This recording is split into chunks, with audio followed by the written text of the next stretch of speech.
Shalom, shalom, shalom, bien-aimés frères et sœurs. C'est encore votre bien-aimé le frère Christ Loubaki. Je suis en compagnie de mon très cher frère Béni, chante de l'Éternel. Je suis avec notre frère Euredit. Nous sommes les jeunes de l'église Miel, ministère international pour la louange et l'évangélisation à Dieu de Strasbourg. Nous vous bénissons, c'est un plaisir, c'est une grâce pour nous d'être devant, pour partager ce moment avec vous. Nous bénissons Dieu pour vos vies, nous bénissons Dieu pour la vie du Père spirituel qu'il a placé devant nous, qui est l'apôtre Sébastien Ndela. Un homme qui nous oriente, un homme qui nous accompagne dans notre marche avec Dieu. Aujourd'hui, nous allons partager un moment avec vous, nous allons parler du pardon.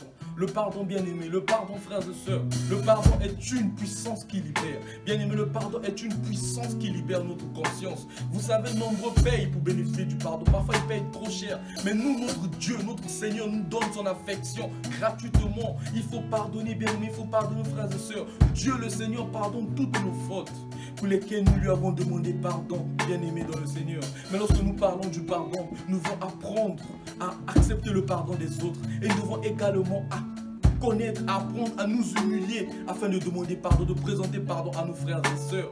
Quand nous faisons notre prière quotidienne, bien-aimé, nous disons ceci: notre Père qui es aux cieux, que ton nom soit sanctifié, que ton règne vienne, que ta volonté soit faite sur la terre comme au ciel.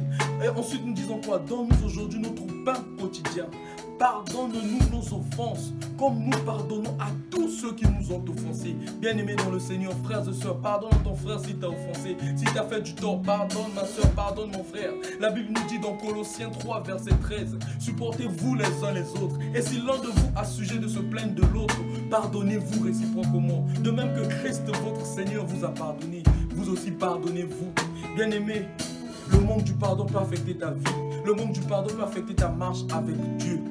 Ensuite, apprenons à nous humilier, mettons de côté notre orgueil et présentons des pardons. Demandons pardon à notre frère, demandons pardon à notre soeur, demandons pardon à nos proches, aux gens que nous avons fortifiés, aux gens que nous avons humiliés, nous avons offensés. Demandons pardon.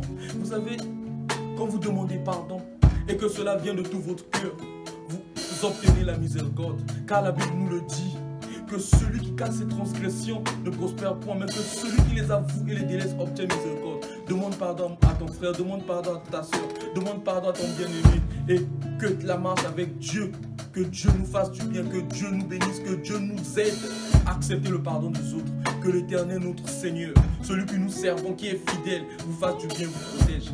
Notre très cher frère Béni, qui est ici présent devant moi, va nous interpréter un chant. Écoutons-le, bien-aimé dans le Seigneur.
Ajouter par rapport à ce que notre frère a dit, c'est que, en effet, comme nous venons de chanter, Dieu Emmanuel, il est le Dieu qui est parmi nous. Et il est important de savoir que lorsque Dieu est venu parmi nous, en nous envoyant son Fils Jésus, il est venu parmi nous alors que nous étions encore pécheurs. La Bible dit que tous ont péché, tous sont privés de la gloire de Dieu. Et dans son amour, il est venu.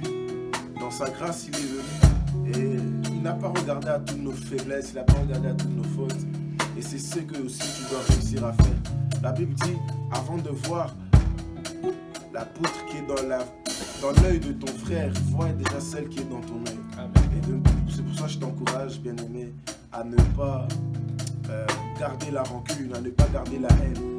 Mais pense toujours à Emmanuel qui est venu habiter avec toi, qui est venu manger avec toi, qui est venu frapper à la porte de ton cœur alors que tu étais encore un pécheur.